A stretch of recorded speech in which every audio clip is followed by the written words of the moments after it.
ओम शांति। आज 21 मार्च 2022। बाबा कहते हैं, मीठे बच्चे, तुम्हारे पास जो कुछ है उसे ईश्वरीय सेवा में लगाकर सफल करो। कॉलेज कम हॉस्पिटल खोलते जाओ। आज का प्रश्न है, तुम बच्चों का शिव बाबा से कौन सा एक संबंध बहुत रमणीक और गुह्य है? बाबा ने उत्तर दिया, तुम कहते हो शिव बाबा हमारा बाप भी है तो बच्चा भी है, परंतु बाप से फिर बच्चा कैसे है, यह बहुत रमणीक और गुह्य बात है। तुम उन्हें बालक भी समझते हो क्योंकि उन पर पूरा बलिहार जाते हो। सारा वर्षा पहले तुम उनको देते हो। जो शिव बाबा को अपना वारिस बनाते हैं वही 21 जन्मों का वर्षा पाते हैं। यह बच्चा अर्थात शिव बाबा कहता है कि मुझे तुम्हारा धन नहीं चाहिए, तुम सिर्फ श्रीमत पर चलो तो तुम्हें बादशाही मिल जाएगी। ओम शांति। बाबा कहते हैं, सभी कहते हैं कि हे परमपिता परमात्मा, हे भगवान। बुलाते तो सब है, लेकिन कोई भी भगवान को यथार्थ रीति से जानते नहीं हैं। तो बाबा कहते हैं, मैं ही तुमको अपना सत्य परिचय आकर देता हूँ। बाकी जो मेरे लिए तुमको सुनाएंगे वह झूठ ही सुनाएंगे।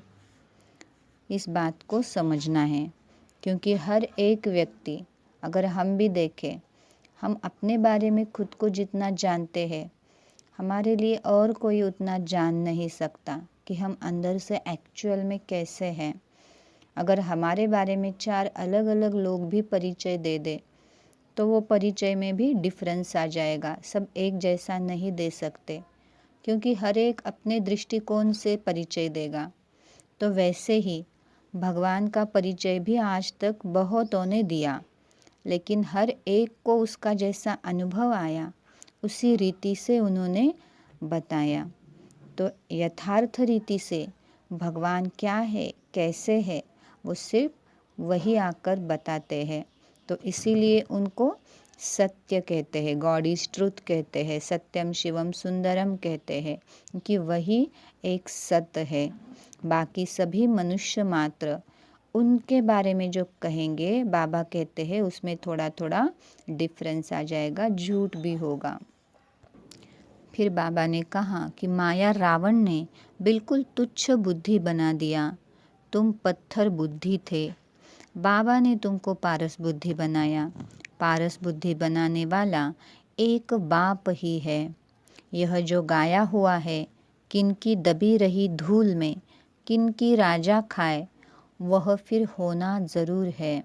बरोबर आग लगी थी, विनाश हुआ था, सो फिर होना है ज़रूर।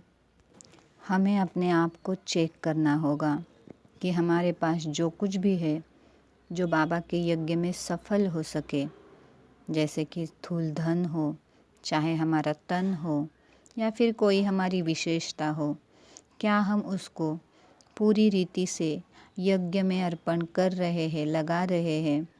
क्योंकि वैसे भी तो विनाश होना है, वैसे भी तो सब खत्म होना है, शरीर भी तो विनाश होना है।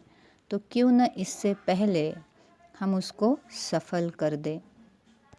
जैसे मधुमक्खियाँ होती है, पूरा जीवन मेहनत कर कर के इतना सारा मध इकट्ठा कर देती है, लेकिन यूज़ कब करती है?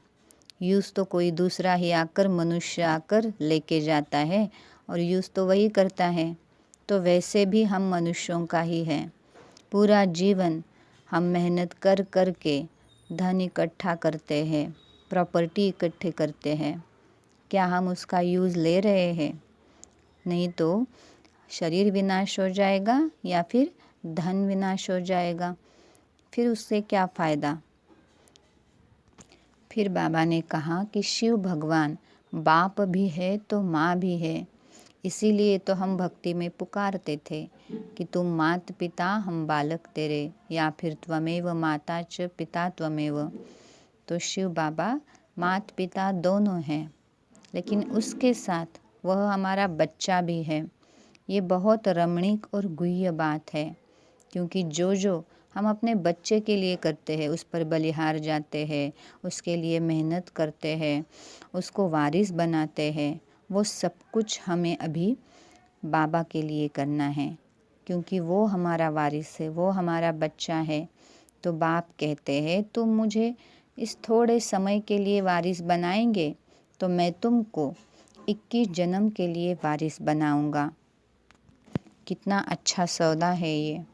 बाबा कहते हैं मुझे तुम्हारा धन क्या करना है, मैं तो तुमको बादशाही देने आया हूँ।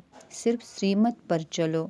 योग से 21 जन्मों के लिए तंदुरुस्ती, तो पढ़ाई से राजाई मिलेगी। कॉलेज कम हॉस्पिटल खोलो। शिव बाबा तो दाता है, वो हमसे लेकर क्या करेगा।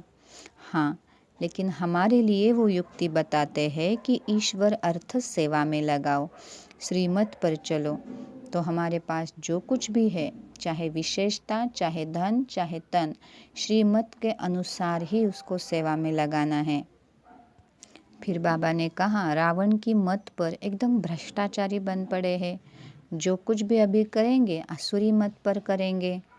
अगर अभी देवता बनना है तो और संग तोड़ एक मुझ संग जोड़ो।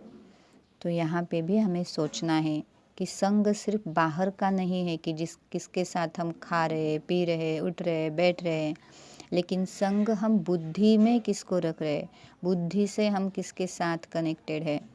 अगर किसी मनुष्य आत्मा से, किसी सिचुएशन से, कोई पदार्थ से, कोई वस्तु से अगर हमारा संग बुद्धि से जुड़ा हुआ है तो उसी की याद में रहेंगे। तो उस वक्त बाबा से संग तो टूटा हुआ है, क्योंकि एक वक्त एक ही के साथ हम संग जोड़ सकते हैं।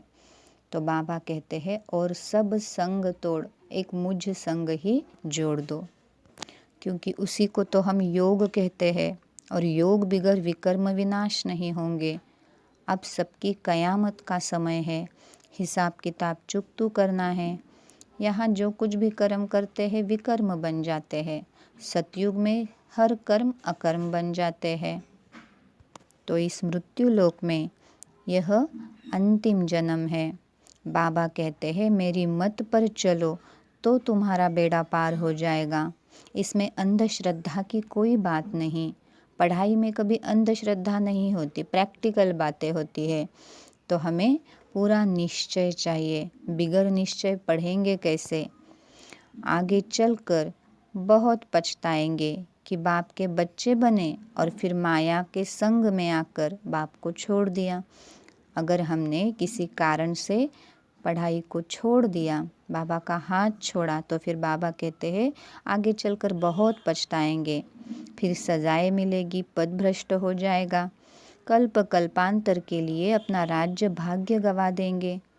सजा खाकर प्रजापद पाया तो उसमें क्या फ़ायदा। भगवान आया, हमने पहचाना भी, और फिर सजा खाकर प्रजापद पाया तो फिर हमने क्या पाया। अच्छा, धारणा के लिए मुख्य पॉइंट्स।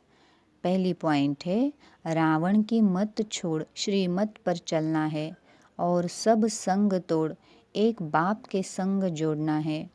दूसरा पॉइंट, निश्चय बुद्धि बन पढ़ाई ज़रूर पढ़नी है। किसी भी विघ्न से बाप का हाथ नहीं छोड़ना।